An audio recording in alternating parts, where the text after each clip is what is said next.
द्रौपदी मुर्मू जन्म 20 जून 1958 होइथिला। जड़े भारतीय राजनीतिज्ञ और भारतर 15तम तथा वर्तमान राष्ट्रपति। भारतर राष्ट्रपति हेबारे से प्रथम आदिवासी।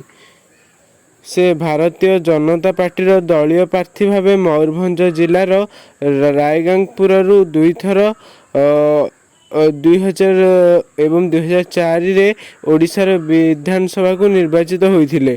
से झारखंडर राज्यपाल भावरे कार्य करथिले। बिजू जनता दल एवं भारतीय जनता पार्टीर संयुक्त शासन बेले वाणिज्य एवं गमनागमन विभागर स्वाधीन मंत्री भावे 2000 मार्च 6 रु 2002 अगस्त पर्यंत कार्य करथिले एवं मत्स्य और पशु संपद विभाग रे मंत्री भावे 2002 अगस्त 6 रु 2004 मे 16 पर्यंत कार्य करथिले।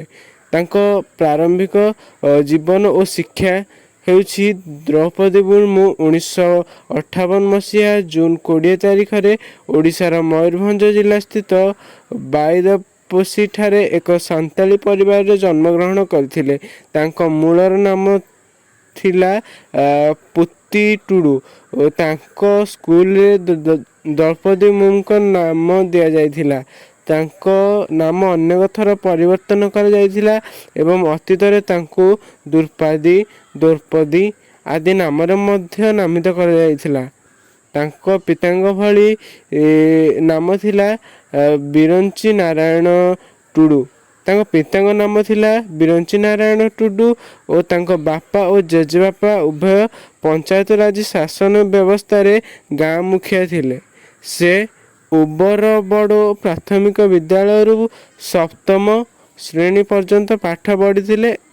तापर भुवनेश्वर आसी यूनिट 2 बालिका उच्च विद्यालय रु मैट्रिक पास करथिले एवं रमादेवी महिला विद्यालय रे कला रे स्नातक पर्यंत शिक्षा ग्रहण करथिले।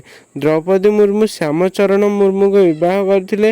विवाह पर द्रौपदी मुर्मू निज सांगिया टुडुरु मुर्मू को परिवर्तन करी उभय दंपति को 2 पुत्र और लक्ष्मण मुर्मू सिपुन मुर्मू ओ तांकर गोटे कन्या इतिश्री अछंती। 2009 एवं 2013 मसीह रे तांकर 2 पुत्र को हराइथिले। 2014 मसीह श्यामचरण मुर्मू का देहांत होइथिला।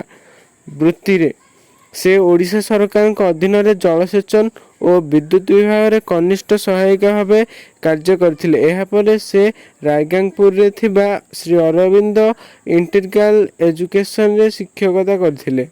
द्रौपदी मुर्मू 1997 मसीह राजनीति रे प्रवेश करथिले।